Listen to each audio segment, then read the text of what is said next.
las que os veía por el chat. Hemos viendo un poco también que la gente dando tiempo para que vayan animándose, que vayan entrando. Pero lo primero de todo es que ricasco, agradecidos también por otra charla que vamos a montar desde Finanzas Zaratago y esperemos que os resulte interesante, ¿no? Voy a empezar un poco haciendo una introducción en euskera y luego un rato vuelvo al castellano, ¿vale? Atxaldeon danoi, eta eskerrik asko ere Finantzaz Zaratagoen hurrengo gure ekitaldi honetan parte hartzeagatik. Gaur hezkuntza finantzieroaren eguna ospatzen ari gara. Eta hezkuntza finantziero kritiko bat bultzatzen dugun plataforma batetik, Finantzaz Zaratagotik, baita ere finantzak eta finantza sistema eta generoa ikuspuntua nola dagoen ere hitzaldi hontaz parte hartu nahi dugu.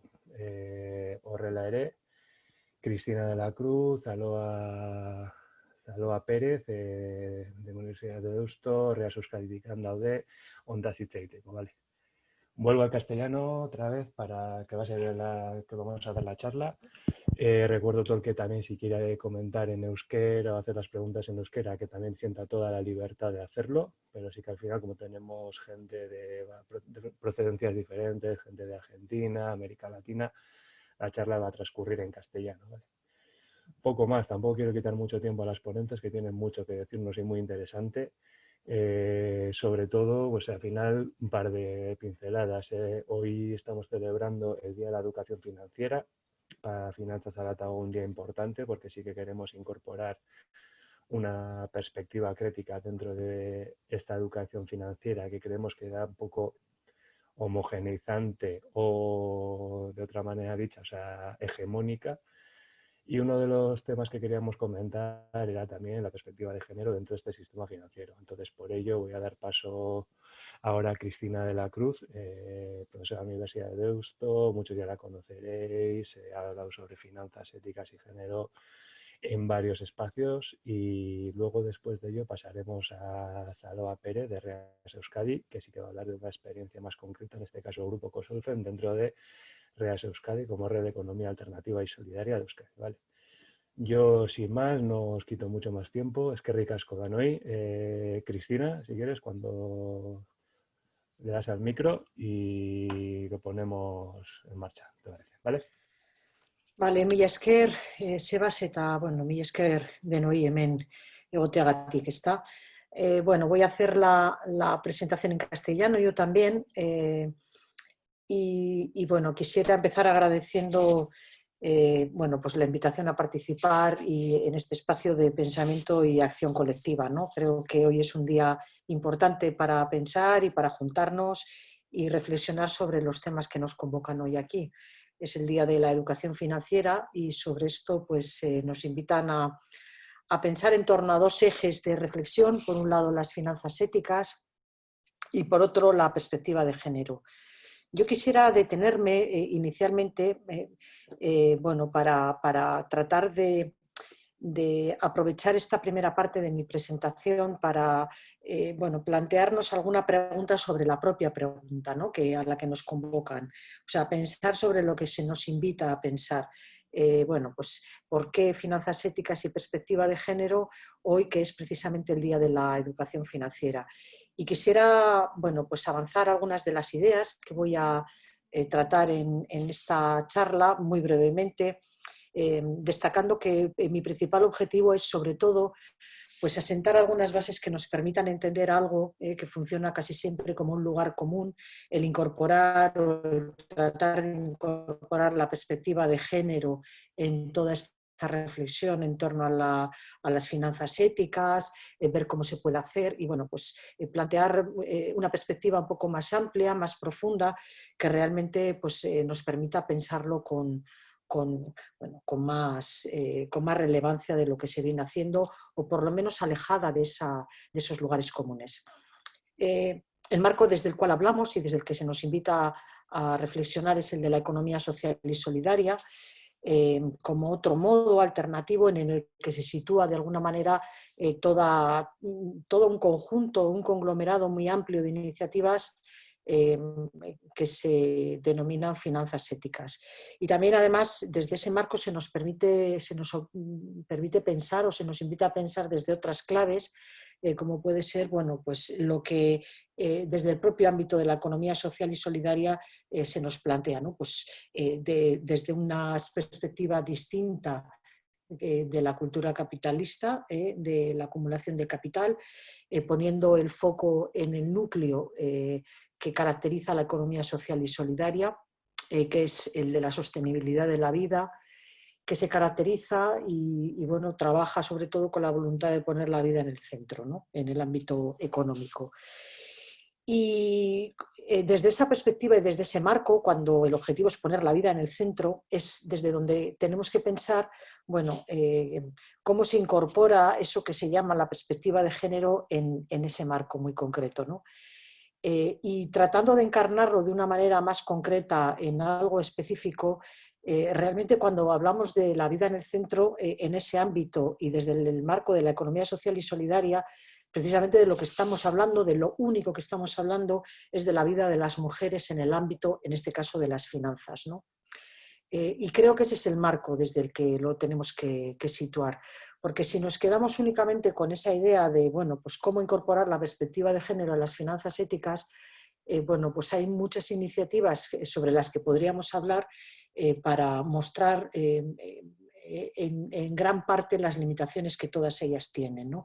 Entonces, si he hecho todo este preámbulo en torno al marco desde el que se nos convoca, el tema para el que se nos pide reflexionar y desde unas claves muy concretas, creo que realmente de lo que estamos hablando, de lo que deberíamos hablar un día como hoy, que es el de la educación financiera, es precisamente de la vida de las mujeres, poner hoy en el centro la vida de las mujeres y ver, bueno, la incidencia que el ámbito de las finanzas tiene en esa vida de las mujeres. Como se sabe, el ámbito de las finanzas es un ámbito que coloniza buena parte de lo que es la organización de nuestra economía real, de la economía de la gente, de nuestra economía, ¿no? Yo no voy a ir más allá y no voy a entrar en una crítica a lo que eso supone, no voy a hablar de cosas que se suelen nombrar en este caso, que se habla, bueno, pues muchas críticas a todo ese sistema financiero que sobre todo lo que tiene son y busca y persigue como objetivo estratégico son unos altos niveles de bancarización de la población, etcétera, etcétera. Yo lo voy a situar en un marco de reflexión muy sencillo. Creo que las finanzas son unas herramientas de las que nos hemos dotado precisamente para una organización útil de lo que es nuestra economía. Me sitúo desde un marco de realismo que no está exento de crítica, pero creo que es importante cuando hablamos desde este ámbito fijarnos en lo que importa. No, digamos, extrapolarlos a una reflexión pues, muy abstracta sobre lo que bueno, pues, es el propio sistema capitalista, ¿no? Y para mí, es muy importante fijarnos en lo que yo creo que nos debe de importar en ese contexto, ¿no?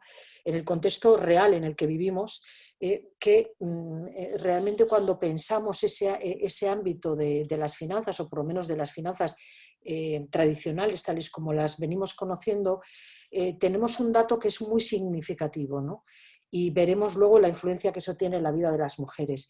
Ese ámbito financiero es el que mayor exclusión genera hoy en día en nuestro contexto y en nuestras sociedades. La exclusión financiera es el ámbito que mayor exclusión genera en Europa. Y esto es no es que lo diga yo, sino que es un documento de la propia Comisión Europea que ya desde el 2014 llamaba la atención a través de la directriz que generó sobre este problema y la gran cantidad de personas que estaban precisamente excluidas del sistema financiero en un contexto cercano como el nuestro. No lo vamos a abrir a una perspectiva global que probablemente comparta no solamente el mismo diagnóstico, sino con unos resultados pues, mucho mayores, ¿no? Entonces, este es el contexto desde el que yo quisiera trasladar alguna reflexión. La exclusión financiera es el proceso por el cual la gente encuentra dificultades en el acceso o en el uso de servicios y productos financieros que sean apropiados para sus necesidades y, que es lo más importante, les permita llevar una vida social normal en la sociedad en la que viven.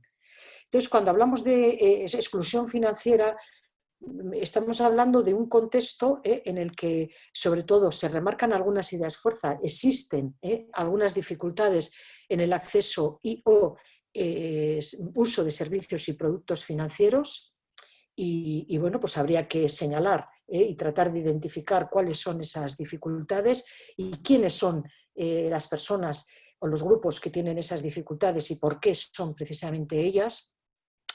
Y sobre todo, esas dificultades, la consecuencia que tiene para la vida de esas personas, que les impide llevar una vida social normalizada en esa sociedad.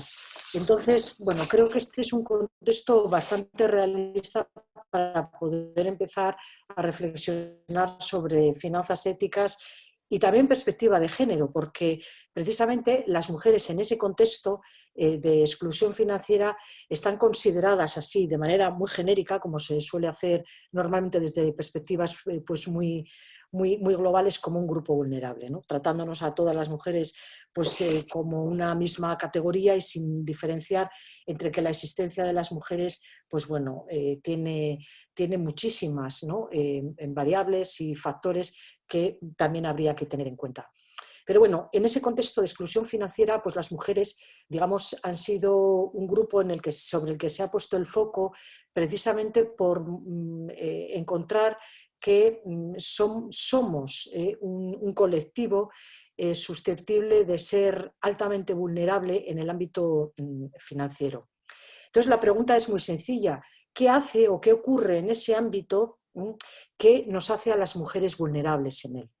Y entonces, cuando esta pregunta se concreta así, todas esas cuestiones tan genéricas que se hablan sobre cómo incorporar la perspectiva de género en el ámbito financiero van cobrando ya mucha más concreción, ¿no? Entonces, ¿por qué? Porque ya no hace falta fijarse así únicamente en algo abstracto, sino tratar de identificar cuáles son esos factores que nos hacen a las mujeres más vulnerables o que, por ejemplo, a las personas empobrecidas las hacen más vulnerables o que, por ejemplo, a determinados colectivos les hacen también vulnerables, ¿no? ¿Cuáles son las condiciones que generan ese contexto de vulnerabilidad en ese ámbito como el financiero? ¿Qué criterios se toman en cuenta que tienen unas consecuencias muy concretas que originan que las mujeres, en este caso, que es de lo que estoy hablando, seamos vulnerables? ¿Y qué limitaciones tiene ese contexto y qué consecuencias tienen esas limitaciones para las mujeres? Entonces, bueno, analizar eso es precisamente lo que no se ha hecho, ¿no? Existen muy pocos datos sobre este tipo de cuestiones. Organismos, instituciones, entidades, pues nada sospechosas de ser en absoluto revolucionarias, como el FMI, el Banco Mundial, etcétera, pues llevan durante muchísimo tiempo, también la propia Comisión Europea, tratando de identificar cuáles son esos factores de exclusión, cómo inciden en la vida de algunos colectivos, qué criterios reparadores se pueden establecer pues, para hacer frente a esa exclusión, etcétera, ¿no? Y sobre todo, una de las cosas que no se apenas he estudiado es cuáles de esos factores que generan vulnerabilidad podrían ser también fuente de discriminación para las mujeres y también fuente de subordinación, es decir, que nos colocan en una posición social subordinada con respecto al conjunto general de la población, ¿no? Bueno, este estudio se puede llevar a cabo de muchas maneras, ¿no? Nosotros podemos mirar, por ejemplo, pues por ámbitos, ¿no? Ver las consecuencias jurídicas que, por ejemplo, estos ámbitos de posible discriminación pueden tener, sociales, ¿no? Desde la investigación social, pues tratando de ver cuáles son y de identificar cuáles son esas condiciones de vulnerabilidad en el ámbito financiero. Y se puede hacer también a distintos niveles cuando miramos el ámbito financiero. O sea, no es así todo en general, sino que habría que determinar a qué nivel de análisis concreto nos estamos refiriendo, ¿no? El más común cuando se habla de perspectiva de género y ámbito financiero es el relacionado con los consejos de administración, el porcentaje de mujeres que forman parte de esos consejos de administración, relacionados bueno, pues con el tema de la igualdad paritaria. Es prácticamente de lo único que se ha hablado o de lo que se ha hablado un poco más en serio o de lo que se han querido buscar datos y existen indicadores pues probablemente porque en muchos contextos, sobre todo europeos, pues existen leyes que obligan a que esa representación de las mujeres en los órganos de gobiernos y de administración, etcétera, pues cumpla un determinado porcentaje. Y bueno, sobre eso ha habido una preocupación clara, ¿no? Pero bueno, es algo de lo que podríamos hablar cuando hablamos de perspectiva de género y finanzas, pero sobre las brechas que hay, etcétera. Pero de esto, bueno, pues yo creo que es algo sobre lo que se ha escrito y se sabe ya bastante. Se ha establecido por parte de, como un indicador meta, que es pues, que al menos el 30% de los consejos de administración tengan representación de mujeres. Bueno, ahí hay un debate muy amplio sobre si el hecho de que se llegue al 30% ya supone, bueno, pues que todo está conseguido y bueno, pues en fin, ahí hay... Pero no quisiera yo centrarme en esta cuestión porque creo que realmente tenemos que, si estamos hablando de la vida de las mujeres, tendríamos que entenderlas en ese ámbito y tratar de poner el foco de nuestra reflexión en las mujeres como consumidoras o digamos que como usuarias, en todo caso, de servicios y de productos financieros. Y ahí es donde realmente merece la pena poner un poquito el foco de atención, ¿no? Como digo, instancias nada sospechosas pues han identificado que las mujeres somos bueno, pues un grupo que, altamente susceptible de ser vulnerables, ¿no? En ese ámbito. Y se ha identificado así también con carácter general, bueno, que muchas de las, o sea, de las causas de esa vulnerabilidad están precisamente en todo lo que tiene que ver con la alfabetización financiera, es decir, con la falta de educación financiera de las mujeres, y también con temas de alfabetización digital, ¿no? Estos son como, digamos, los dos elementos más identificados. Bueno, yo creo que habría que ser más honesto con la realidad y tratar de poner el foco un poco más cerca, ¿no? del problema para tratar de analizarlo. Para empezar, yo creo que cuando se habla de discriminación, de vulnerabilidad en estos contextos, hay que entender que esos contextos precisamente son diferentes. Las mujeres y nuestras experiencias como mujeres son también diferentes en esos contextos, ¿no? Entonces, bueno, pues hay algunos avances muy tímidos de incorporación del enfoque de interseccionalidad en los estudios sobre finanzas éticas y efectivamente se identifican que existen pues, muchísimos elementos que hacen que esa situación de vulnerabilidad de las mujeres sea muy distinta, ¿no? en esos contextos a lo largo pues, de todo el planeta. Pero sí que existe algunos rasgos comunes que comparten, ¿no? Entonces, bueno, por ejemplo, se ha identificado que las mujeres sufrimos una exclusión sistemática de nuestra participación en la economía real.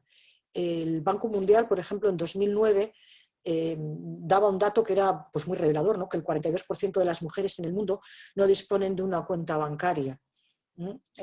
Otra base de datos también que desde hace 4 o 5 años pues, viene haciendo algunas encuestas sobre cuál es la situación de diferencias de género entre hombres y mujeres en el ámbito financiero. En la última, de 2020, vio que las tasas, por ejemplo, de exclusión financiera más alta que hay en Europa corresponden a personas sin recursos, habitantes de zonas rurales y en general, como suelen hacer en estas encuestas, que suelen, bueno, pues, digamos que categorizar, ¿no? A grupos de una manera pues, un tanto genérica y abstracta, pero bueno, entre ellas estaban, como digo, las personas sin recursos, habitantes de zonas rurales y las mujeres. Entonces, bueno, se han tratado de identificar algunas limitaciones, algunas causas de todo ello. Bueno, en algunos contextos en el mundo dicen, bueno, pues la falta del derecho a las mujeres a la herencia, por ejemplo, a la propiedad, a la elección del trabajo, problemas relacionados, por ejemplo, con la falta de documentación legal, de identificación también legal, que hace que toda la interrelación en el ámbito financiero sea tremendamente complicado. Es uno de los motivos de mayor exclusión, por ejemplo, para las personas migrantes y de manera más concreta también para las mujeres, ¿no? Las altas comisiones, el poco uso que pueden hacer, por ejemplo, de los servicios financieros, su perfil de usuarios de servicios y productos financieros, normalmente casi siempre relacionados en muchos contextos con transacciones pequeñas, saldos bajos, etcétera. La falta de acceso a la tecnología o a servicios financieros digitales son algunas de las causas que se han identificado de ese factor de exclusión claro, ¿no? Existen otros también que desde el ámbito, por ejemplo, de la investigación etnográfica se han analizado en otros contextos, pero no en el nuestro, por ejemplo, en el europeo, ¿no? El distinto significado social, por ejemplo, que las mujeres dan al dinero y que tiene una clara repercusión en el uso y en su relación, ¿no?, con las entidades financieras.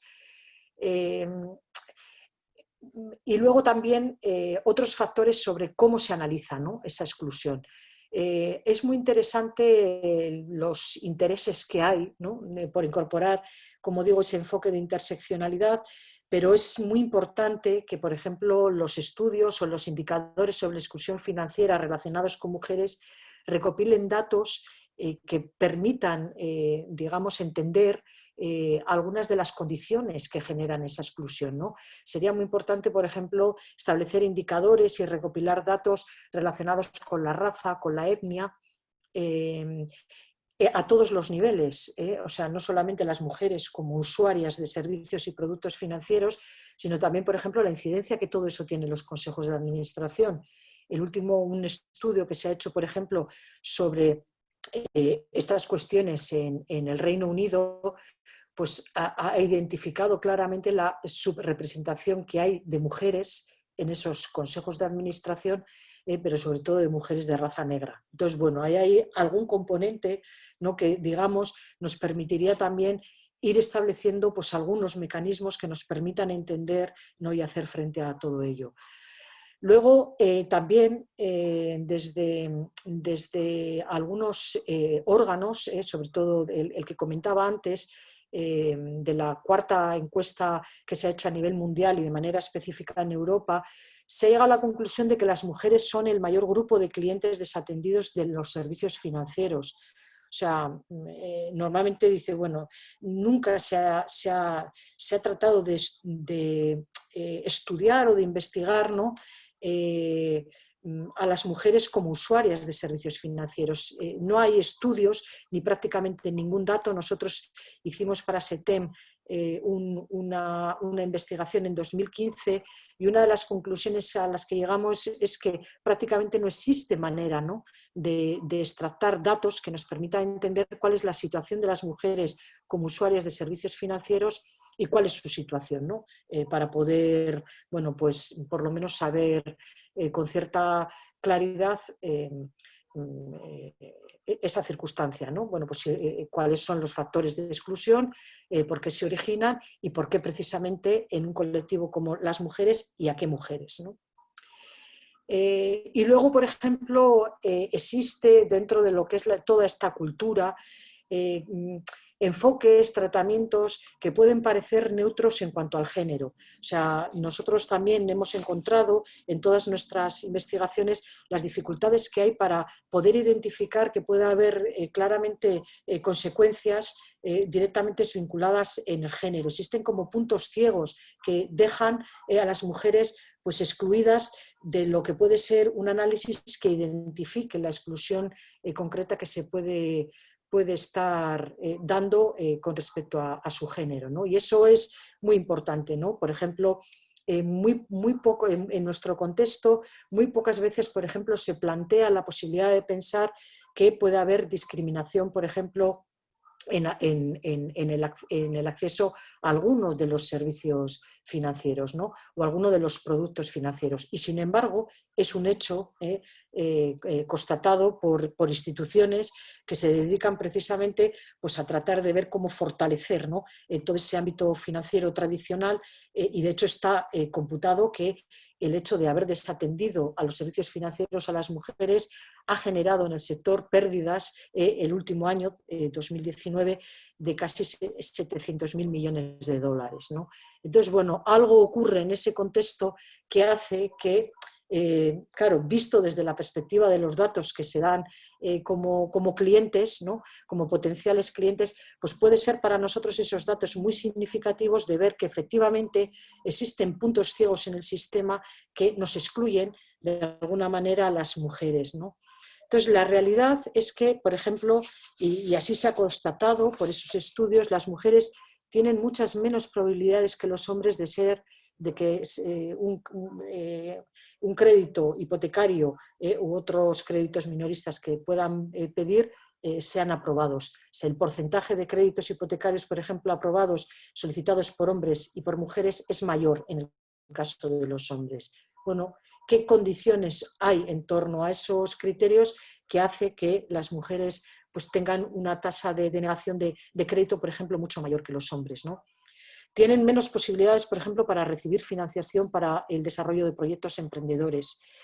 También, por ejemplo, se ha identificado que existe una diferencia de trato con respecto a como usuarias, ¿no? De servicios financieros, sobre todo si esos servicios financieros se hacen por mujeres que representan, por ejemplo, a instituciones, entidades o empresas. Bueno, pues ahí también se ha identificado una desigualdad de trato bastante notable, ¿no? En fin, voy acabando. Hay un sólido conjunto de pruebas y de evidencias que demuestran, con datos de 2020, que las mujeres enfrentamos diferencias estructurales con los hombres que afectan a nuestra vida financiera, ¿no?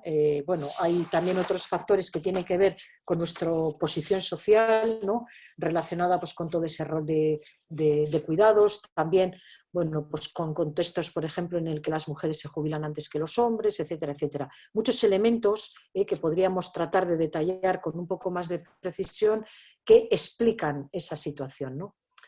Sin embargo, si he querido dar estos datos y fijar este suelo para la reflexión y para las preguntas y para el debate y para el pensamiento colectivo que probablemente tengamos después de que nosotras acabemos de hablar, no es con la intención de tratar a las mujeres como, o sea, como algo que deba de tener una consideración especial en el ámbito de las finanzas.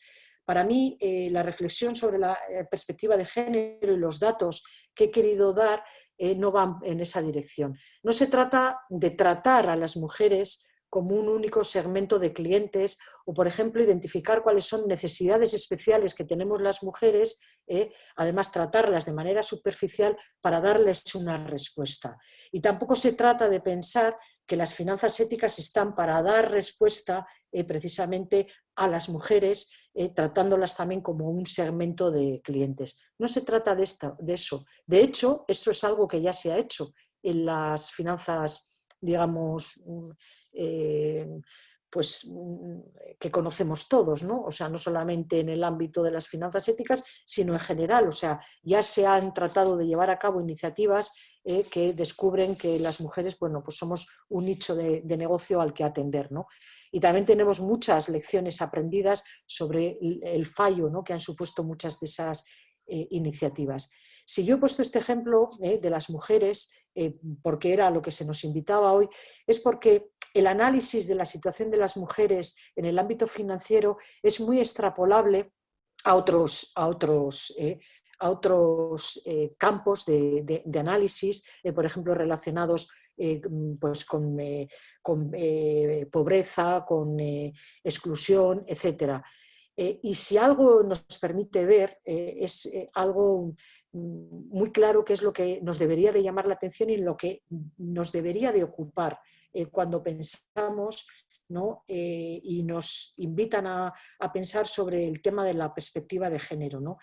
porque un análisis muy sencillo y muy somero como el que yo he podido hacer rápidamente en estos minutos, sobre todo lo que nos permite es ver las fallas del sistema. Hay muchas iniciativas que tratan de corregir y de ser reparadoras, ¿no?, de todas esas fallas del sistema, que tiene consecuencias no solamente para las mujeres, sino para un conjunto de personas también muy amplio.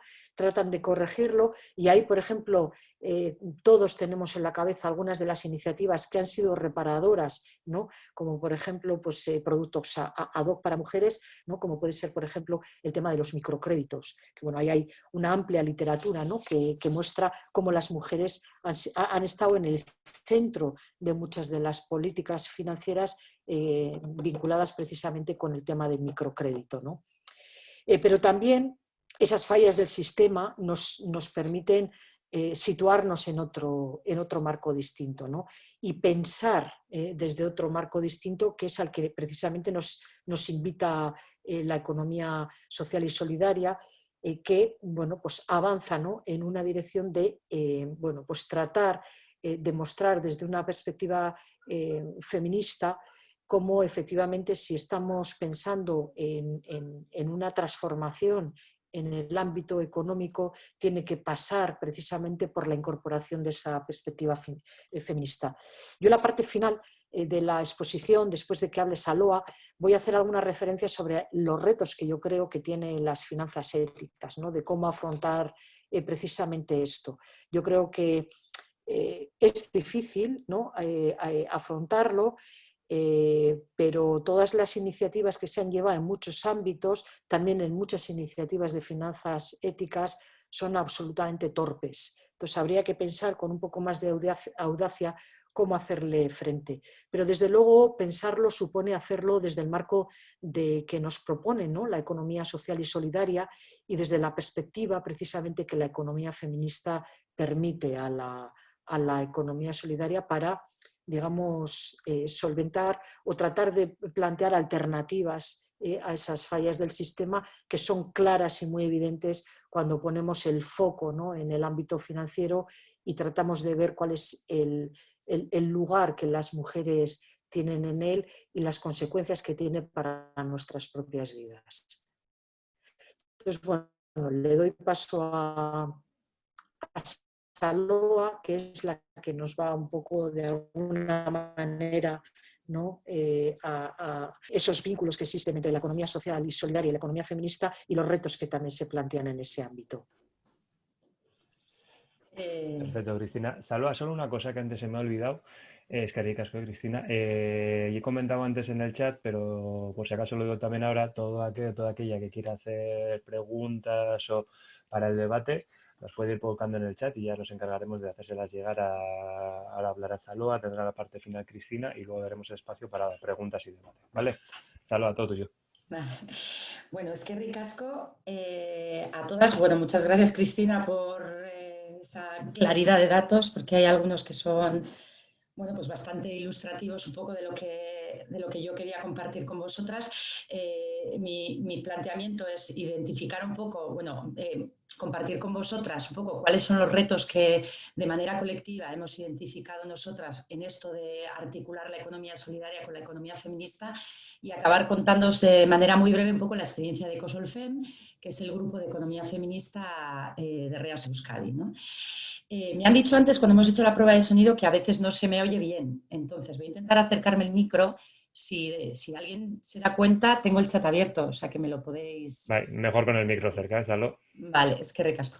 Vale, yo quería empezar haciendo un pequeño, compartiendo con vosotras una pequeña reflexión que compartimos de alguna manera desde el movimiento de la economía solidaria y también desde el movimiento feminista, y es esta idea de que la pandemia, bueno, y la posterior crisis social, económica, bueno, múltiple que surge después de esta pandemia, ha hecho más palpable, si cabe, que la hegemonía neoliberal ha generado unos niveles de desprotección social de alcances planetarios, ¿no? O sea, de alguna manera ha mostrado los límites o ha mostrado las costuras de una economía patriarcal que ha delegado de manera creciente el cuidado de la vida en los hogares y en el trabajo no remunerado de las mujeres, ¿no?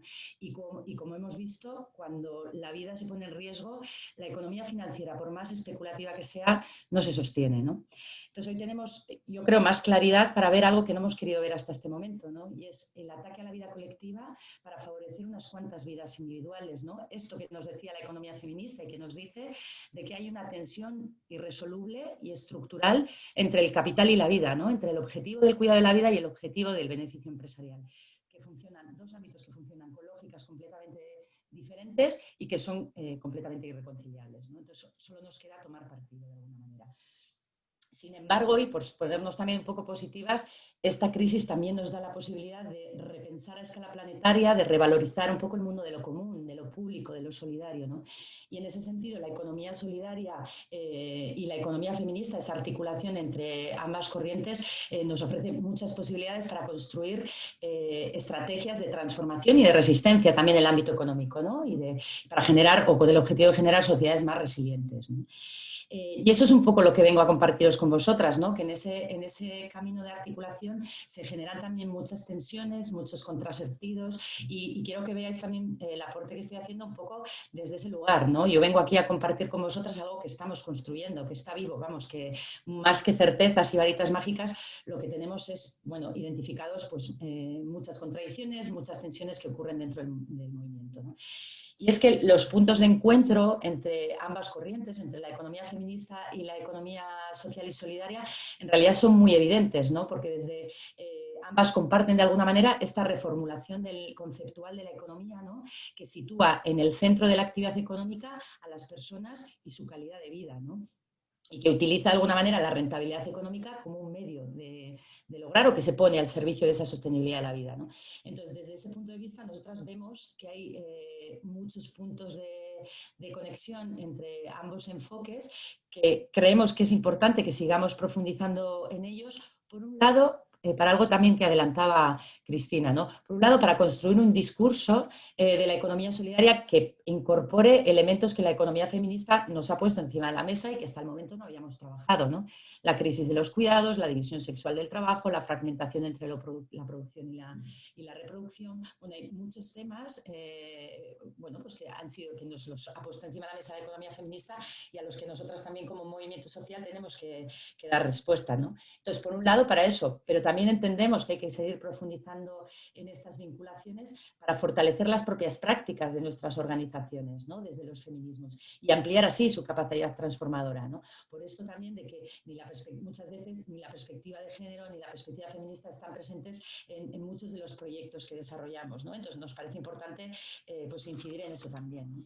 Y es que nosotras creemos que uno de los principales potenciales que tiene la economía solidaria para contribuir a ese proyecto feminista, ¿no? De construcción de una sociedad no patriarcal ni sexista, tiene que ver con eso, ¿no? Con que somos una práctica económica alternativa que está presente en todos los ámbitos del ciclo económico. Por lo tanto, somos como una especie de laboratorio donde ensayar otras formas de hacer, de distribuir el poder, de ejercer el liderazgo, ¿no? Y que además es un espacio que ha demostrado, la economía solidaria, digo, es un espacio que ha demostrado que tiene un amplio potencial para favorecer el acceso de mujeres a puestos de trabajo en condiciones dignas, a puestos de trabajo remunerados en condiciones dignas, a fórmulas de organización menos jerárquicas, a una mayor flexibilidad en el trabajo. O sea, son elementos que la economía solidaria ha puesto, ¿no? Que de alguna manera resuelven necesidades prácticas de las mujeres, ¿no? Y aquí nos gusta siempre hacer como una especie de llamada de atención, porque creemos que es necesario que tengamos dos cosas en cuenta para que esa potencialidad no se convierta en una trampa para las mujeres, ¿no? Por un lado, si bien es cierto que nuestras organizaciones son menos jerárquicas y más horizontales, todavía se sustentan o se construyen sobre relaciones heteropatriarcales y generacionales, ¿no? Eso por un lado, si no somos capaces de transformar nuestras organizaciones, bueno, pues esa potencialidad puede convertirse en una trampa para nosotras. Y por otro lado, si no incidimos en el ámbito privado, ¿no? Es decir, si no hay una transformación en el ámbito privado, en todo lo que tiene que ver con que mujeres y hombres asumamos nuestra responsabilidad en el cuidado de la vida, esta potencialidad también se convierte en una trampa. ¿Por qué? Porque la economía solidaria puede convertirse en un espacio más cómodo para la que las mujeres combinemos nuestras dobles y triples jornadas, pero que de alguna manera estaría perdiendo su potencial transformador, porque si no incorpora estos elementos estaría contribuyendo a perpetuar roles y estereotipos de género, ¿no? O sea, si no vamos a la raíz del problema, pues de alguna manera estaríamos contribuyendo a que siga su curso, ¿no? Por lo tanto, ese es como uno de los de las alarmas que quería encender hoy, ¿no? Tengo un par por ahí también. Entonces, en esto de cuáles son los retos o cuáles son las tensiones que nosotras identificamos cuando nos ponemos a trabajar en esto, ¿no? En la práctica y en el discurso con nuestras organizaciones, pues la mayoría de estos retos o de estas tensiones se vinculan con el propio carácter reactivo de la propuesta de la economía solidaria, ¿no? Y es que es muy difícil construir algo que no pivote en torno a los mercados, ¿no? Hay hacia Cristina también un ejercicio de honestidad y de realismo cuando decía es desde este marco desde el que voy a hablar, ¿no? Pero tiene que ver con eso, ¿no? Es muy difícil construir una propuesta que no gire en torno a los mercados en un mundo donde todo gira en torno a los mercados. Y mucho más aún cuando además esa alternativa trata de construirse desde un espacio que intenta ser una vía para ganarse la vida, ¿no? Y que por lo tanto tiene que como que cubrir las bases materiales de las personas que forman parte de ese proyecto, ¿no? Y eso hace que muchas organizaciones de la economía solidaria tengan que enfrentarse a dilemas o a conflictos, ¿no? A contradicciones que son casi impensables en otra fórmula empresarial, ¿no? Por ejemplo, ¿cómo fomentamos estilos de vida no consumistas desde espacios que necesitan vender, ¿no? O si de verdad los bienes y servicios que estamos produciendo y prestando cubren aspectos de la vida que podemos considerar que son del buen vivir, vamos, o que podemos consensuar que es un tema de una vida digna, o si por el contrario estamos contribuyendo a mercantilizar más y más esferas de la vida, ¿no? O cómo entendemos los salarios dentro de la economía solidaria y si consideramos que las diferencias salariales son legítimas, ¿no? Bueno, pues estos son debates que se producen en determinados tipos de empresas, ¿no? Y que son pues empresas de la economía solidaria, ¿no? Entonces vengo aquí a compartiros 5 retos, tenemos identificados muchos más, pero bueno, 5 que he pensado que podían ser un poco los que encajaban más con el espíritu de esta jornada, ¿no? El primero de ellos, de los retos o de las contradicciones que identificamos, tiene que ver con la articulación como movimiento social, con la construcción de discurso, de organización interna, que en realidad son un poco producto de ser herederas de esa visión dicotómica de la vida que nos presenta el capitalismo heteropatriarcal, ¿no? El capitalismo nos dice que la vida está compuesta por 2 esferas que están totalmente separadas, el mundo de lo público y el mundo de lo privado, ¿no? Esas esferas además están sexuadas, el mundo de lo público asociado a valores de la masculinidad, el mundo de lo privado asociado a la feminidad, y además tiene una relación jerárquica entre sí, ¿no? Se entiende el mundo de lo público como el motor y el mundo de lo privado como lo que acompaña y lo que tiene que hacer, lo que haya que hacer y a como dé lugar para que el mundo productivo y el mundo de lo público siga funcionando, ¿no? Y digo esto porque somos herederas de esa visión, no podemos evitarlo, y a veces hay una lectura excesivamente productivista de la economía solidaria, por lo menos según nuestro punto de vista, ¿no?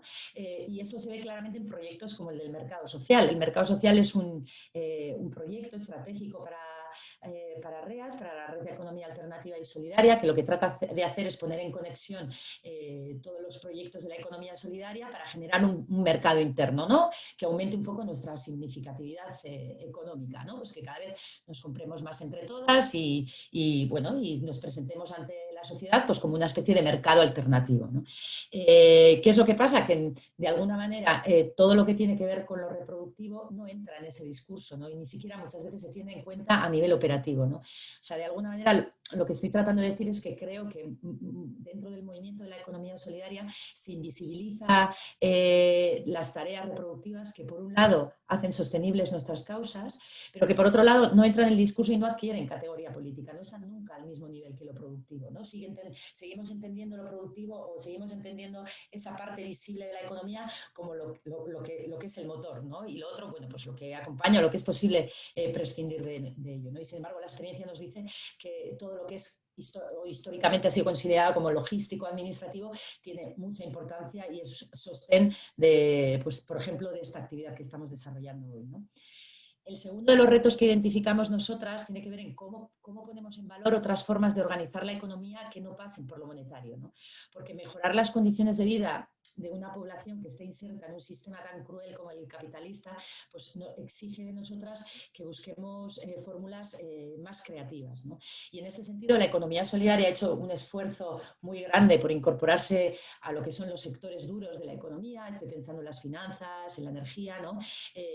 Sectores que además en cuyo funcionamiento especulativo ha estado gran parte de la base del sufrimiento que han generado las crisis y del que posiblemente pueda generar bueno, pues esta que estamos atravesando.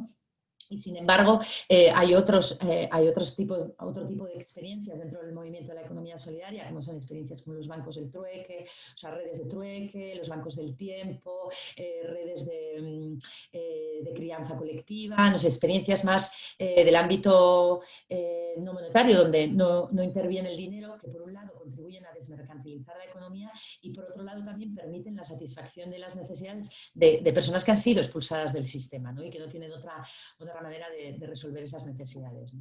Entonces, ¿cómo ponemos en valor y impulsamos ese tipo de iniciativas, ¿no? El tercero de los retos tiene que ver con la diversidad, ¿no? ¿Cómo hacemos de la economía solidaria una alternativa para todas las personas, ¿no?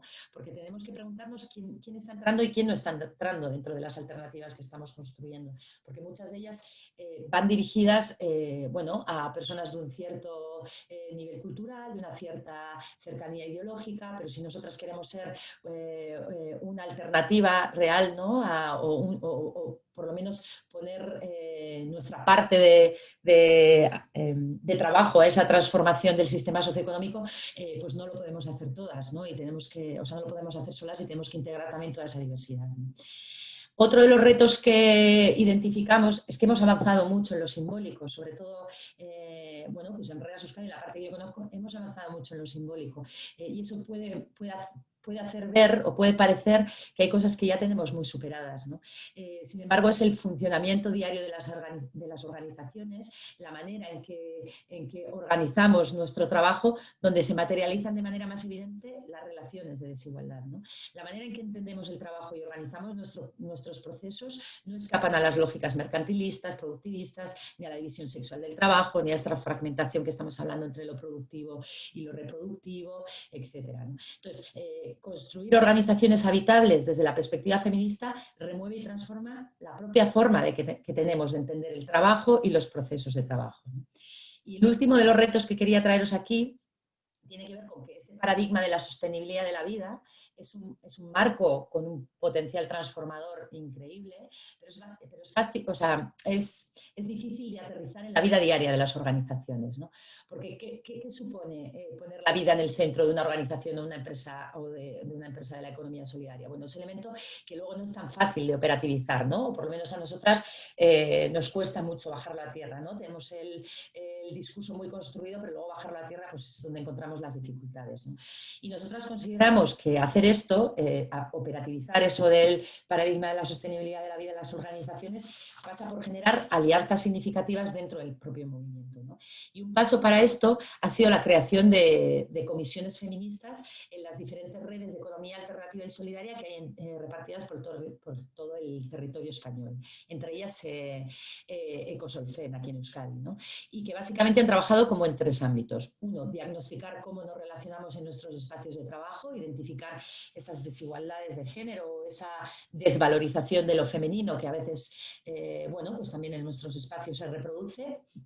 Por otra parte, revalorizar y visibilizar prácticas que ya existen dentro del movimiento. Nosotros hemos hecho un trabajo de recopilación de herramientas donde hemos identificado dispositivos de muy diferente alcance para transformar los modelos de trabajo y creemos que a veces lo que no sabemos es ponerlos en valor suficientemente o visibilizarlos.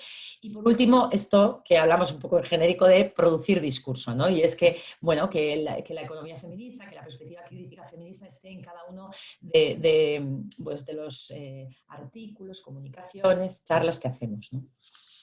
Y es en este contexto, o aprovechando un poco este hilo del que tiro, donde quería presentaros un poco la trayectoria de Ecosolfen, ¿no? Es en el marco de Ecosolfen donde hemos identificado estos retos, estas contradicciones y donde hacemos la mayoría del trabajo feminista de la red.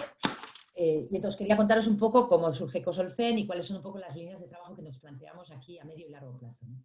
Ecosolfen es un grupo que nace en 2014 tras un proceso formativo sobre economía feminista, porque éramos conscientes dentro de Reas Euskadi que, bueno, que la economía feminista era una gran desconocida, intuíamos que ahí podía haber vínculos y que podía haber cosas interesantes con las que trabajar, pero no sabíamos muy bien por dónde empezar con el tema. Entonces empezamos con una formación a partir de un convenio que teníamos con la UPV. Tuvimos pues el placer de contar con muchas compañeras que son expertas en su ámbito de trabajo, entre ellas Cristina también, pero otras compañeras como Yolanda, como Merche, como Marian, Mariluz, bueno, muchas, ¿no?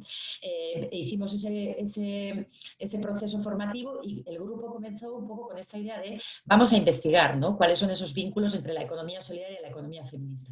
Y lo hacíamos con dos premisas, ¿no? Por un lado, que habíamos visto que había un escaso desarrollo teórico de la economía solidaria bajo el paradigma de la sostenibilidad de la vida, y por otro lado también que había un escaso protagonismo de las organizaciones como generadoras de pensamiento a través de la acción, ¿no? Que había como mucha distancia entre eso, ¿no? Entonces comenzamos un poco ese trabajo de investigación, de autoformación, y fuimos haciendo como un poco la andadura para poder organizar todo lo que hemos hecho desde 2014, que es una barbaridad. Hoy me he puesto como a hacer un esquema y he pensado, wow, hemos hecho muchas cosas. He hecho como 4 cajoncitos, ¿no? Uno que tiene que ver con la crítica y el activismo, otro que tiene que ver con la formación y reflexión interna, otro que tiene que ver con el trabajo interno sobre las estructuras de la red y otro que le he llamado laboratorio, ¿no? Es un poco como, también tratamos de ser un poco como un lugar en el que experimentar, ¿no? En todo lo que tiene que ver con el primer cajón, la crítica y el activismo, ahí comenzamos, os digo, los primeros años fueron años muy efervescentes y ahí empezamos con la publicación de varios libros. Hicimos un primer libro en el que Cristina también hace un aporte muy interesante sobre finanzas y perspectiva y vinculación con la economía feminista, ¿no? Que era el de sostenibilidad de la vida, aportes desde las economías solidaria, feminista y ecológica. Luego hicimos también papeles de la economía solidaria, que es una serie de publicaciones que hacemos. Dedicamos el último, el número 6, a recopilar dispositivos, como os decía al principio, para transformar nuestros modelos de trabajo, que los organizamos como en 3 cajoncitos también y que tratan de ser una pequeña ventanita en la que una organización se puede asomar si quiere transformar su manera de hacer. Aquí también pues eso, fueron tiempos en los que también hicimos diferentes jornadas de reflexión. Teníamos como la necesidad de poner en común todo el rato y como de invitar a gente que nos contara, ¿no? Y como de formarnos también en eso. Hicimos una primera gran jornada en 2015 como inauguración del grupo, que era la Bolsa a la Vida, y ahí trabajamos un poco desde la idea de qué puede la economía solidaria aportar al proyecto feminista, ¿no? de construcción de una sociedad no sexista. También quería aprovechar para haceros una pequeña llamada publicitaria. Este 19 y 20 de noviembre vamos a hacer unas jornadas que hemos llamado La vida en el centro, propuestas y herramientas para transformarnos, en la que queremos presentar herramientas que desde Reas Euskadi y desde otras organizaciones de la red hemos diseñado para esto de transformar nuestras maneras de hacer y transformar nuestros imaginarios también. En estos primeros años también entramos en contacto con el Congreso de Economía Feminista y empezamos a participar en la organización de los congresos, en el Comité de Debate y Acción Política, y empezamos también a hacer como algunos comunicados, pues los típicos del 8 de marzo, del 25N, pero quisimos también expandirnos, ¿no? Y hacer comunicados en fechas que no eran como tan habituales, los comunicados feministas, ¿no? Pues el 1 de mayo, bueno, algunas otras fechas pues que a lo mejor en las que tradicionalmente nosotras no solíamos como mostrarnos o mostrar un poco cómo veíamos nosotras ese día desde nuestra perspectiva, ¿no? Todo lo que tiene que ver con la autoformación y la reflexión interna, iniciamos también un proceso al principio de autoformación porque veíamos que teníamos, por un lado, mucho potencial dentro del grupo, muchas mujeres que son expertas en muchos ámbitos, entonces decidimos formarnos en modelos de trabajo, cambio organizacional, diversidad sexual y de identidad de género, que ya os adelanto que creo que es uno de los temas en los que más cojas andamos en la red y que tenemos que trabajar en los próximos años. Y luego otro de los elementos más potentes de este espacio tiene que ver con toda la revisión que hemos querido hacer a la Carta de Principios de la Economía Solidaria. La economía solidaria tiene seis principios que son equidad, trabajo, sostenibilidad ambiental, compromiso con el entorno y cooperación. Esos 6 principios bueno, son compartidos entre las 15 redes REAs que hay distribuidas por todo el territorio del Estado español y hace ya mucho tiempo comenzamos a hacer jornadas de reflexión internas para analizar cada uno de esos principios desde la perspectiva crítica feminista, porque veíamos que, bueno, que habían cambiado los tiempos y que la carta de alguna manera se había quedado como un poco vieja, ¿no? Ese es un proceso que va a culminar en 2021 con una nueva carta que vamos a presentar al resto de compañeras para su validación, ¿no? Y que ha sido un trabajo bueno, en el que hemos implicado otras comisiones feministas y que ha sido un trabajo, una muestra de intercooperación y de trabajo en red, ¿no? Y todo lo que tiene que ver con el siguiente cajoncillo, que es el trabajo que estamos haciendo sobre las estructuras de la red, todo eso lo hemos metido dentro de lo que llamamos Bizigarri, ¿no? Bizigarri en castellano quiere decir habitable y es el nombre que le hemos dado al proceso de cambio organizacional pro equidad de género de REAS Euskadi, ¿no? Bizigarri es un proceso que iniciamos en 2015, que de alguna manera lo que trata de hacer es, bueno, hicimos un diagnóstico en el que identificamos dónde estaban las desigualdades dentro de la red y un posterior plan de acción que ahora estamos ejecutando, ¿no? Y todo lo que tiene que ver con el laboratorio, lo resumo, por intentar ajustarme un poco a los tiempos, lo resumo en todo un trabajo que hemos hecho de identificar, nosotras estábamos preocupadas por cómo hacíamos las reuniones, ¿no? Por salirnos un poco de este esquema tradicional de la técnica de REAS Euskadi, lo lleva todo preparado, hace el acta, ¿no? Queríamos trabajar un poco la corresponsabilidad dentro de las reuniones, ¿no? Identificamos también que normalmente en las reuniones se suelen tener en cuenta siempre los roles productivos, pues quién lleva la reunión, quién hace el acta, quién desarrolla determinadas tareas y tal, pero que había ciertos roles más asociados a lo reproductivo o al cuidado, ¿no? Que tenía que ver con esto de acoger a las nuevas personas, con el resto del cuidar el tono emocional en el que se desarrolla la reunión, permitir que se puedan expresar ciertas emociones, etcétera, que de alguna manera siempre caían en las mismas personas, ¿no? Que ejercían ese rol, pues bien porque su personalidad les llevaba o porque tenían un mayor entrenamiento, ¿no? Y nosotros quisimos hacer un ejercicio corresponsable de esos roles, ¿no? Definimos cuáles eran los roles que nosotras pensábamos que había que desarrollar en esa reunión, basándonos en un método de reuniones efectivas que desarrolla un grupo de investigación que se llama Lo Común, y establecimos como una especie de protocolo de cómo tienen que desarrollarse esas reuniones, ¿no? Es un poco lo que hemos llamado Bilera Bizigarriak, ¿no? Reuniones habitables, ¿no? Y ya para cerrar, esto es un resumen así como muy rápido que os hago de una trayectoria que, como os digo, empezó en 2014.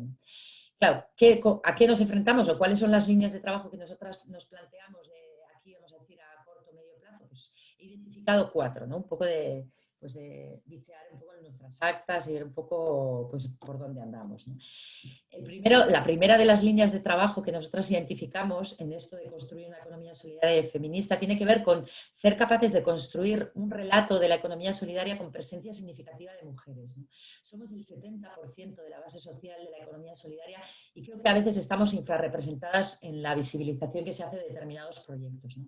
Entonces queremos construir ese relato, ¿no? Queremos hacer una especie de no sé si llamarlo genealogía o no sé cómo llamarlo, pero queremos construir ese relato y además queremos que en ese relato haya una presencia también importante de esas experiencias que os digo que están ensayando otras formas de hacer, de ejercer el liderazgo, de distribuir el poder, de combinar lo productivo con lo reproductivo, de atender a la conciliación y a la corresponsabilidad, etc., ¿no? Y en ese sentido identificamos también que hay una tarea pendiente del movimiento que tiene que ver que tiene que ver con dar reconocimiento sociopolítico, ¿no?, a lo que sí ha sido, o sociopolítico o sociopolítico económico, a esto que ha sido históricamente considerado como logístico o administrativo, ¿no?, como son las comisiones de comida, toda la parte técnica, etcétera, ¿no?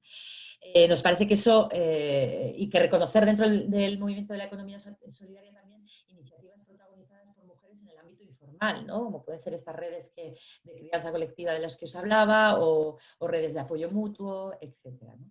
Otra de las líneas de trabajo que identificamos es continuar trabajando para incorporar en proyectos estratégicos como el del mercado social la perspectiva feminista, ¿no?, la perspectiva de la economía feminista, para que nos permita presentar la economía también como la gestión de la vida, ¿no?, huyendo de estas concepciones reduccionistas de las que os hablábamos al principio, ¿no?, que vinculan pues eso, el mundo de lo productivo y de lo público como el motor, ¿no?, y el resto como lo que acompaña. Otra de las líneas que trabajamos, o sea, otro de los puntos de trabajo que se abren tiene que ver con revisar nuestras organizaciones desde la perspectiva feminista, ¿no?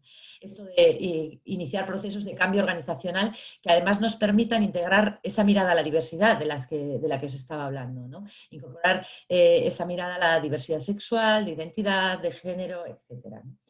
Y por último, seguir trabajando las resistencias que hay dentro del movimiento en torno a los feminismos, ¿no? Es cierto que hemos avanzado mucho, pero todavía detectamos resistencias bueno, cuando queremos hacer cambios que van un poco a la raíz o a la estructura, ¿no? Y en ese sentido ahora nos encontramos en un momento en el que quizás muchas de estas resistencias que creíamos ya superadas vuelvan a salir a la luz, ¿no? Porque ya sabemos que en bueno, en épocas de crisis, cuando los recursos económicos son limitados, ¿no?, pues el feminismo parece que siempre es eso accesorio que se puede quitar o poner, ¿no? Y yo quería acabar aquí, dejarlo aquí y esperar un poco bueno, a lo que el debate y las preguntas puedan plantear, ¿no? Es que ricasco. Es que ricasco, Saloa. Bueno, yo voy a acabar muy brevemente. Quisiera retomar una idea que ha apuntado en el chat Claudia para ir cerrando ya nuestras presentaciones, que ella dice que, bueno, pues cree que efectivamente se tratan de retos epistemológicos. Yo comparto, me gusta mucho esa aportación, porque creo que un poco lo que nos ha querido plantear Saloa en sus 5 retos, en todos ellos subyace la idea de plantearnos qué saberes, ¿no?, acompañan a todas esas iniciativas de la economía social y solidaria. Por eso me gusta mucho, Claudia, que hayas empleado la palabra reto epistemológico, porque efectivamente lo es, ¿no? El pensar qué saberes, ¿no?, qué saberes y no solamente qué perspectivas hay, y bueno, eso es importante, ¿no? Entonces, yo quisiera cerrar diciendo, bueno, pues retomando un poco y cerrando ese círculo, ¿no?, que nos convocaba aquí a reflexionar sobre finanzas éticas y perspectiva de género, ¿no? Entonces, bueno, pensar en los retos de las finanzas éticas es pensar en los retos que nos acaba de plantear de alguna manera Saloa, ¿no? Yo quisiera destacar 3 de los que han dicho que están directamente vinculados a retos que tiene en este momento ese ámbito, ¿no? Todo el tema, por ejemplo, de la participación de calidad, ¿no? El ver cuál es la voz de las mujeres, muchas veces infrarrepresentadas en el ámbito de la economía social y solidaria, pero también en el de las finanzas éticas, de qué manera, ¿no?, están, dónde están, más allá de las cuotas, ¿no? Entonces creo que eso es importante, y de qué manera digamos, esa contribución de lo que es la mujer, toda esa articulación como movimiento social, también desde la perspectiva feminista y desde el lugar que ocupan las mujeres en él, ¿no? Otro de los retos a los que hacía ya referencia, por ejemplo, dice que la vida que no pase únicamente por lo monetario, ¿no? Y cuando pensamos en las finanzas éticas, por ejemplo, creo que uno de los retos que se plantean es reforzar esas otras iniciativas no institucionalizadas en el sistema. Creo que eso es muy importante, porque casi siempre que pensamos en finanzas éticas nos situamos en el ámbito de lo que que se ha venido a llamar la banca ética, pero existen otras muchas iniciativas de finanzas éticas no institucionalizadas, poner la vida y la vida de las mujeres también, que no pase únicamente por lo monetario. Creo que ese es un reto también bonito para pensar, ¿no?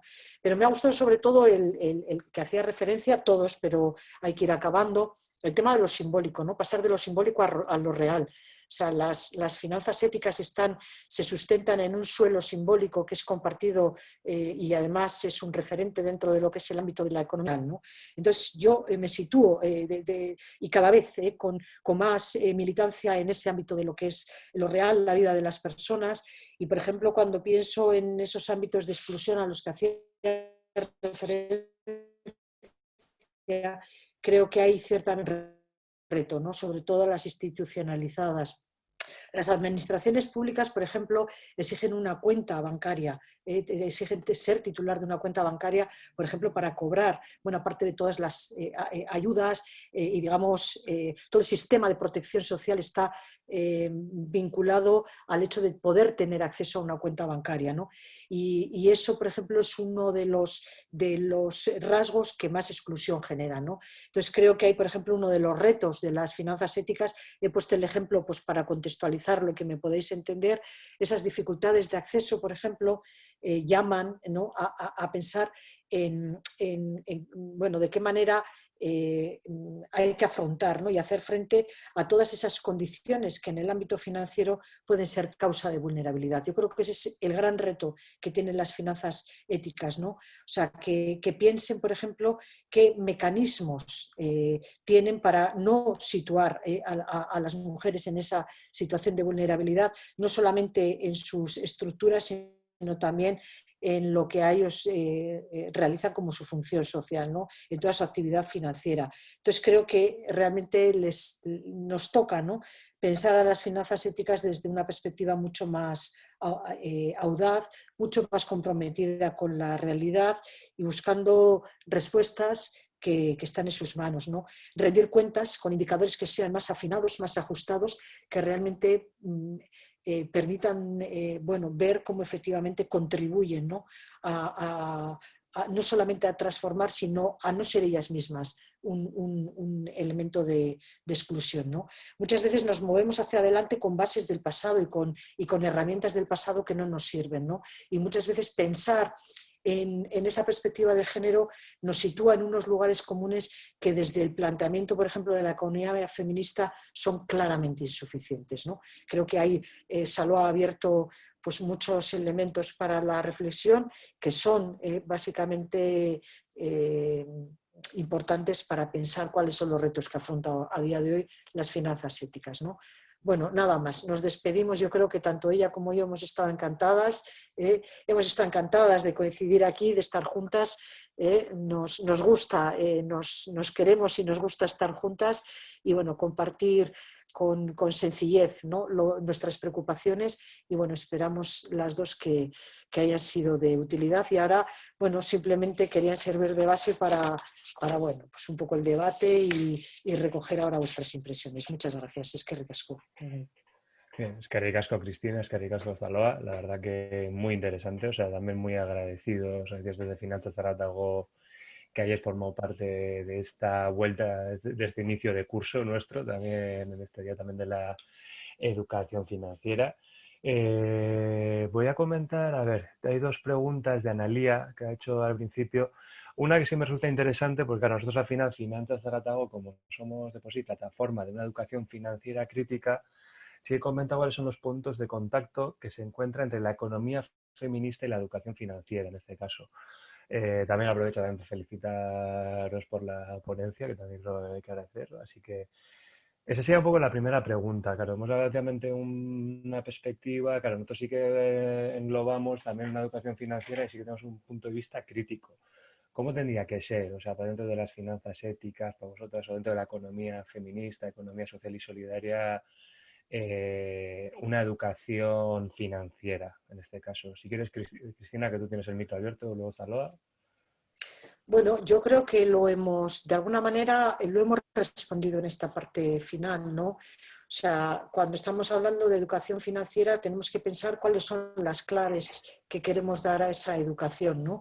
Entonces, esas claves, está claro, un poco por lo que hemos ido apuntando, que hay que ir a buscarlas a buena parte de las lecciones, ¿no?, que nos ofrece no solo lecciones, sino oportunidades también de la economía feminista. O sea, que sea realmente una educación financiera que desde una clave feminista, bueno, pues permita, ¿no? Afrontar. O sea, creo que eso desde el ámbito educativo. Luego, desde lo que ya es lo institucional, pues habría que pensar en cómo movilizar esas otras estructuras para que no sean clave de exclusión, pero desde luego desde la educación es hacerlo, ¿no? La educación nunca es neutra, siempre se realiza desde un lugar y desde luego el lugar que construye la economía feminista es, a mi juicio, el más idóneo para plantear algunas bases de esa educación financiera. Ujú. Sí, yo recogiendo un poco lo último que, o sea, a mí una de las cosas que me parecen centrales en este planteamiento tiene que ver con romper con esa idea de la objetividad como neutralidad valorativa, que es algo que además ocurre mucho en la educación financiera. No es que yo sea muy experta, ¿no? Pero esta cosa de que el dinero no huele y que en realidad, bueno, pues esto es así porque está claro, ¿no? Entonces creo que adolece muchas veces el sistema, bueno, de esa visión un poco crítica que venga a desmontar un poco todas esas mentiras, ¿no? Entonces, yo creo que desde esta perspectiva lo que hay que hacer es eso, ir a las causas estructurales cuando estamos explicando, explicar que esto es una manera de organizarse y que nos podríamos haber organizado de otra, ¿no? Y, quiero decir, dar como esos elementos, al final creo que es lo más importante, ¿no? Y desde ese lugar de no objetividad, o sea, de reconocer que la objetividad no existe. Yo creo que, por ejemplo, en el currículum, o sea, cuando se habla de educación financiera, parece que todo está relacionado con la posibilidad de conocer cómo funciona un sistema muy concreto y cómo tú puedes organizarte para poder interactuar con... Entonces, bueno, no se trata únicamente de esto. Entonces, creo que habría que introducir bastantes elementos, ¿no?, en ese currículum que permitan incorporar todo ese enfoque feminista. Yo, desde luego, creo que eso es clave. Porque si no, bueno, pues al final se convierte en una cuestión neutra y una cuestión neutra que, ya lo hemos dicho, o sea, en realidad no lo es y que lo único que hace es, bueno, pues de alguna manera servir de canal de una serie de valores que son los que están presentes y han colonizado todo el ámbito económico y que son, bueno, pues a los que hacía referencia Salva en su intervención, ¿no? Sí. Mira, creo que además es muy oportuno porque justo aprovechando, va a parecer como una cuña publicitaria que voy a meter aquí, pero sí que, por ejemplo, sí que es una de las cosas que desde Finanzas Zaratago hemos visto como más importantes y sí que estamos trabajando ahora mismo en un manual de recursos que te hace un repaso al currículum, en este caso hemos enfocado en secundaria, que la verdad cuando te pones a analizarlo sí que tiene muchos componentes, pues de una falsa neutralidad, de una parte también buenista que luego te das cuenta que sí que es verdad que digamos, perpetúa más que no, digamos, incorporar esa parte crítica o esa parte de otra manera de organizarnos que estabais comentando, ¿no? Aprovecho este momentito para meter esto, que tendréis noticias de esto, esperamos que muy pronto, así que hay otra pregunta Sí, también Sí, yo de quería hacer Analía. también, aprovechar también para hacer... Dime, dime. sí. Nosotras Aprovecha, también Pilar. hicimos en Reas Euskadi una guía didáctica, porque esto que comentábamos antes también, de que hay un cierto reduccionismo, de entender economía igual que dinero, dinero igual que economía, ¿no? Entonces, cuando se habla de economía muchas veces en las aulas, se habla desde ese lugar, ¿no? Y creo que es importante que ampliemos el marco. Hicimos una guía didáctica que hemos publicado hace poco, que vamos a presentar, bueno, presentamos ya, pero con la pandemia y tal, pues esto ya sabéis cómo ha ido, que hay cosas que quedaron ya en el olvido. Y bueno, que me parece que es también una herramienta que puede ser muy interesante para las personas que estén en el ámbito educativo y que, como no, tiene uno de sus capítulos las finanzas, pero entendido dentro de un sistema más amplio. Ujú. Además aprovecho porque esta guía Yo didáctica en creo que es muy concreto también importante la... también. Dile, Cristina, adelante. Sí, era también otro Otra cosa carril. que creo que es muy importante, sí. Otra cosa que también creo que es muy importante, por ejemplo, es introducir en el currículum algún tipo de dinámica que permita una reflexión sobre el significado social del dinero. Entonces creo que, porque muchas veces decimos, bueno, eso está muy bien, ¿no? Cómo incorporar la perspectiva feminista dentro de lo que es la educación financiera. Bueno, pues por ejemplo, a través de dinámicas o de didácticas específicas que permita, por ejemplo, a los estudiantes reflexionar sobre el significado social del dinero que tienen, no solamente en nuestra cultura, sino en otras también, ¿no? Y bueno, ver lo que se construye con eso. sea, creo que de una manera muy, muy sencilla y hay muchos elementos que, bueno, pues un poco Yane va en esa dirección, ¿no? O sea, ¿cómo se puede conseguir pues, una unidad didáctica? ¿Cómo se puede conseguirla? Bueno, yo creo que la página web, ¿no? Si hace referencia Ollane a la que estaba haciendo referencia Saloa, está disponible en la página web de REAS, ¿no? Vale. Ahora Sí, te y en este vamos a caso, poner el link. Ontxe jarriko dizu hori Oriol linka. Esteka, bai. Espetu, a ver. Vale, justo además directamente para aprovechar, sí que vamos a meter, o sea, buscamos ahora en un momento los links de, no sé si Saloa justo que está con ello igual, vale, el link justo y también tenemos directamente la guía, también está subida en Redefes, que para el que no sepa es una plataforma que hemos sacado conjunto a la Fundación Finanzas Éticas, Oicocredit, Cataluña, además y nosotras, creo que no se me escapa alguien más, pero digo así rápidamente, que también recoge material que se haya creado, material que esté disponible para todo el profesorado, toda persona interesada, para poder directamente descargarlo y usarlo es una especie de base de datos, foro interactivo que se va a utilizar para ese caso, ¿vale? Sí, la Fundación Finanzas Éticas también creo que tiene algunas unidades didácticas Sí, están desarrolladas subidas todas en redes. de manera específica, eso es, sobre finanzas Buscar el éticas. enlace y lo subo en un momento.